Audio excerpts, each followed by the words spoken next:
तो last part में हमने डेव और माइक को देखा था, जहां डेव एक शांत किस्म का लड़का और माइक एक शरारती लड़का था, पर वो दोनों ही जीनियस थे। इसलिए माइक के फादर और डेव की टीचर उन दोनों को एक आइलैंड पर पियरलेस बीड लाने को कहते हैं, जहां जब माइक उस आइलैंड के पास पहुंचता है तो उसे वहां डेव दिखता है। इसलिए माइक डेव पर अटैक कर देता है। साथ ही उन दोनों को लड़ते हुए एक लड़की दूर से देख रही थी, जो खुद भी वहां उस पियरलेस बीट को लेने आई थी। अब आगे तो इस पार्ट की शुरुआत में माइक डेव से कहता है कि तुम अपने सैनिकों को साथ रखकर खुद को जीनियस समझ रहे हो, अगर तुम्हें दम है तो अकेले मुझसे फाइट करो। और ये कहकर माइक उस आइलैंड के और अंदर चला जाता है, तो डेव भी अपने सैनिकों को वहीं रोककर आइलैंड पर आ जाता है। जहां आइलैंड पर पहुंचने पर डेव को एक अजीब सी आवाज आती है, तो डेव उस आवाज को फॉलो करता है और फॉलो करते करते डेव एक बहुत बड़ी खाई के पास पहुंच जाता है। उसी वक्त माइक वहां आकर डेव पर अटैक करता है, लेकिन डेव उस अटैक से बच जाता है, जिसपे माइक बोलता है कि आखिर तुम अकेले यहाँ आ ही गए।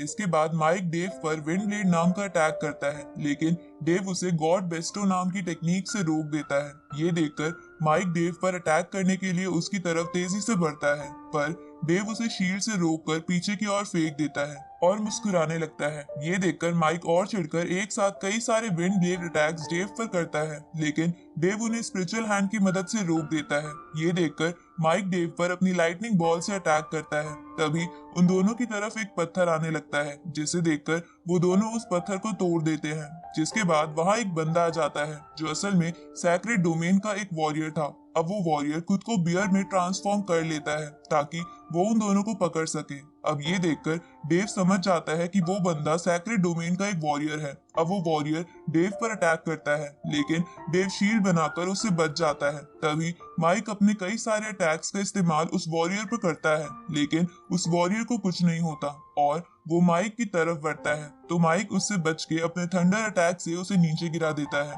और बोलता है कि ये बंदा जितना दिखता है उतना ताकतवर नहीं है, इसलिए जो भी इसके पीछे छुपा है सामने आ जाओ। तो ये सुन के वो लड़की वहां आ जाती है, जिसका नाम एमा था। अब एमा को देखकर माइक कहता है कि तुम तो बहुत ब्यूटीफुल हो। इसके बाद एमा उन दोनों को बताती है कि वो सैक्रेड डोमेन की सिल्वर लोटस क्लैन से है। तो ये सुन के वो दोनों भी अपना इंट्रोडक्शन देते हैं, जिसे सुन के एमा कहती है कि तुम दोनों डिफरेंट डोमेन से हो, तो मतलब तुम दोनों दोस्त नहीं हो। इसके बाद एमा उन दोनों से पूछती है कि तुम यहाँ क्यों आए हो, जिसपे माइक उससे कहता है कि फालतू की बातें बंद करो, क्योंकि मुझे पता है कि तुम पियरलेस बीट के लिए ही यहाँ आई हो। तभी वो वॉरियर एमा से कहता है कि हमारे साथ बहुत सारे सैनिक हैं, तो हम इन्हें मार क्यों नहीं देते, जिसपे एमा उसे चुप रहने को कहती है और उन दोनों को बोलती है कि हमारा डोमेन शुरू से ही शांति बनाना ही पसंद करता है, इसलिए हम चारों उस बीट को लेने के लिए फाइट करते हैं और जीतने वाले को हम पियरलेस बीट ले जाने देंगे, साथ ही उसे कोई रोकेगा भी नहीं। ये सुन के माइक एमा को कहता है कि तुम हमें बेवकूफ बनाना चाहती हो, क्योंकि तुम दो लोग हो, जिसकी वजह से हम दोनों को दो बंदों से लड़ना पड़ेगा और तुम्हें इसकी एडवांटेज मिल जाएगी। उसी वक्त हम डेव को देखते हैं, जो उस खाई में देख रहा था, क्योंकि उसे वहां से अजीब सी आवाजें आ रही थी, इसलिए डेव उस खाई में चला जाता है, जिसे देखकर माइक भी उसके पीछे जाता है। पर एमा और वो वॉरियर उस खाई में नहीं जा पाते, क्योंकि वहां एक सील बन गई थी। तो वो दोनों वहीं बैठकर डेव और माइक के वापस आने का इंतजार करने लगते हैं, ताकि वापस आने पर वो उन दोनों से बीट को छीन ले। इस तरफ माइक और डेव खाई के बिल्कुल नीचे पहुंच जाते हैं, जहां माइक बोलता है कि वो लड़की और वो वॉरियर यहाँ नीचे क्यों नहीं आए, जिसपे डेव उसे बोलता है कि बेवकूफ, वो एक ही डोमेन के दो लोग हैं। ये सुन के माइक समझ जाता है कि उस सील ने उन दोनों को अंदर नहीं आने दिया, क्योंकि वो दोनों एक ही डोमेन के दो लोग थे, जबकि यहाँ एक डोमेन से एक ही बंदा अलाउड है। उसी वक्त डेव अटैकिंग पोजीशन में आ जाता है, तो माइक उसे कहता है कि पहले हम पियरलेस बीट को ढूंढ लेते हैं और उसके बाद आराम से फाइट कर लेंगे। तो डेव इसके लिए मान जाता है। इसके बाद वो खाई के और अंदर जाने लगते हैं, जहां रोशनी करने के लिए माइक एक और एलिमेंट का इस्तेमाल करता है, जिसे देखकर डेव कहता है कि इसके पास कितने सारे एलिमेंट्स हैं, 3 तो ये पहले ही इस्तेमाल कर चुका है और अब ये इसका 4th एलिमेंट है। उसी वक्त माइक तेजी से आगे बढ़ने लगता है, तो डेव एक सील बना के उसे नीचे गिरा देता है। तो इसका बदला लेने के लिए माइक उस पर फायर अटैक का इस्तेमाल करता है, लेकिन डेव उससे बच जाता है। अब वो दोनों उस आइलैंड के सैक्रेड टेम्पल में पहुंच जाते हैं, जहां उन दोनों के सामने बॉल जैसा एक पत्थर था।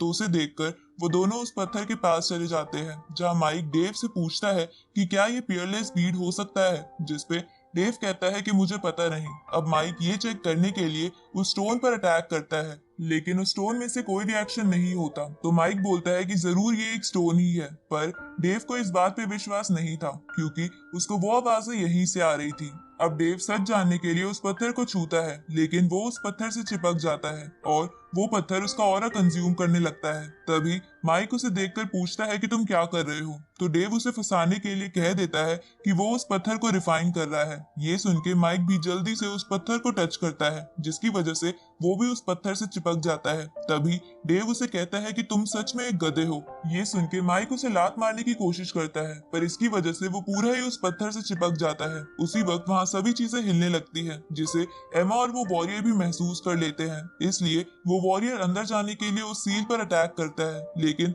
वो सील हट चुकी थी, जिसकी वजह से वो वॉरियर खाई में गिर जाता है। तो एमा भी उस वॉरियर के पीछे चली जाती है। इधर वो दोनों उस पत्थर से अलग होने की कोशिश करते हैं। जहां ऐसा करते हुए उन्हें उस पत्थर के अंदर एक रोशनी चमकती हुई दिखती है, पर तभी वो दोनों नीचे गिर जाते हैं और बेहोश हो जाते हैं। उसी वक्त एमा और वो वॉरियर वहां आ जाते हैं। जहां एमा उस बीट को ढूंढने के लिए वॉरियर से कहती है कि माइक को चेक करो, तो वो वॉरियर ऐसा ही करने लगता है। इस तरफ एमा डेव को बेहोश देखकर एक बार को उसकी खूबसूरती में खो जाती है, पर वो खुद को संभाल कर डेव को चेक करती है, लेकिन उसे एक स्पैरो टॉय के अलावा कुछ नहीं मिलता। तभी एमा माइक के हाथ में एक ब्रेसलेट देखती है जिसमें स्क्रीन लगी हुई थी। तो एमा वॉरियर से उस ब्रेसलेट को लेकर उसकी स्क्रीन में देखने लगती है, लेकिन उस ब्रेसलेट में माइक ने उल्टी सीधी चीजें डाल रखी थी, जिसे देखकर एमा शर्मा जाती है और सोचती है कि माइक कैसी कैसी चीजें कलेक्ट करता है। अब उन दोनों को डेव और माइक के पास से वो पियरलेस बीड नहीं मिलता, जिसकी वजह से एमा सोचती है कि कहीं वो पियरलेस बीड कोई इल्यूजन तो नहीं था। ये सुन के उस वॉरियर को गुस्सा आ जाता है